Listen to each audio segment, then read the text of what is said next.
Hello everyone. So out of these ace padlocks, I've been able to pick the smallest one and the intermediate one, but I was not able to pick the biggest one, which is like a 60 millimeter or 2¼ inch type padlock. But with a bit of finesse, I was able to get a comb pick up in there.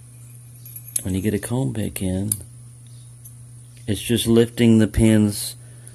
It's lifting the key pins past the shear line. So, I mean, you've got the driver pins and the key pins, and normally that's just the shear line. There's the driver pins and the key pin. But when you use a comb pick, you're pushing them both up, both the driver and the key pin, up past the core, basically. And once you do that, you basically have bypassed the whole locking mechanism. Now the trick with this one, this is the Sparrow's worded set. I mean the Sparrow's comb pick set is, that sucker is an effort to get in there.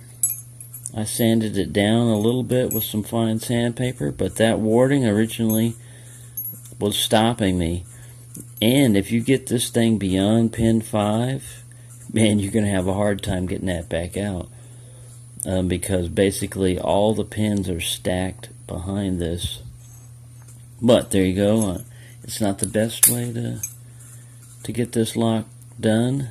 Like I said, you got to jam it in there and wiggle. And I've sanded this a little bit. You just want to make sure there's kind of a cut indicator on this. To where you're lined up, but you can also look, and when you start getting close, that's when you start trying to drive it up. Now they make a 4 pin set. There we go, got it in, and there you go, it opens. Alright, so that's a comb pick. It's considered a bypass, I guess, because you're not really raking it, you know, you're just taking the pins. Now, another thing you can do also, and I'm going to try this later on, is you can take a Schlage lock, like this one, and you can make your own comb pick. All you've got to do is take a piece of metal and file notches in it to line up with this, so that you've got, see, this one's a little bit small. This one wouldn't work anyway, just in case somebody pinned it up with 6 pins. But you get the spacing just right, and you get your cutouts, and you just go chink, chink, chink, chink. And in theory, if there's enough room between the springs and the driver pin and the key pin, if you can get them all up there to a new shear line, which is basically you're lifting everybody up and turning. So there you go. That's one good use of a. See, it won't work on. I don't think it'll work on this one. And you also have to fight warding a lot of times. So sometimes you may have to cant it a little bit and wiggle it. And if you break that sucker off in there, it's pretty thick.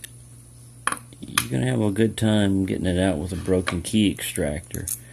The same theory might actually even work on these ace locks. I'm not sure.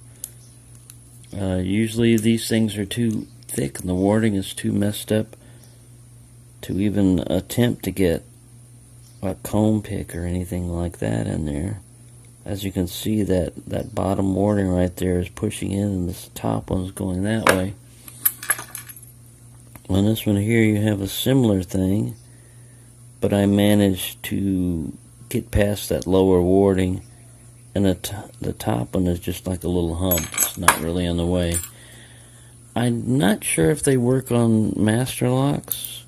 These are only 4 pins, and basically I think the warding was stopping me the last time I tried one of these. But the main thing, the only lock that I hadn't opened without a key, was this one. And now I have. I mean, even if I would have shimmed it, I would have considered it a success, but I tried shimming it earlier and it didn't work. It won't work for the core shim for the front because of a lip. And the side shims, I don't remember what I did, but I wasn't successful at that either. Even though it looks like potentially you may have enough room to shim there. It's pretty tight tolerances on these locks. But this makes me particularly happy because I'm not, there we go. As long as I can get into the lock without a key, I'm happy. I mean, and getting this out is a chore, like I said. But it's possible. I just got to wiggle it around. So there you go. That's, try putting in the wrong key in the wrong slot. That's the way that one's supposed to work. And I'm happy. I don't know where my medium ace is hiding right now. He might be trying to hide amongst the other master locks and brinks in here. There's a medium ace hiding around here somewhere. The first one I was able to open was the tiny ace. But this is the first ace big padlock that I bought. And I couldn't get it. So then I went to the smaller one. And I couldn't get that one. And I went to the medium and I couldn't get that one. And that kind of discouraged me from picking in general. Because I was like, oh man, not one of these can I open. Well, persistence. You just, oh, there's a little medium ace. Persistence. You just got to basically keep working at it and be methodical.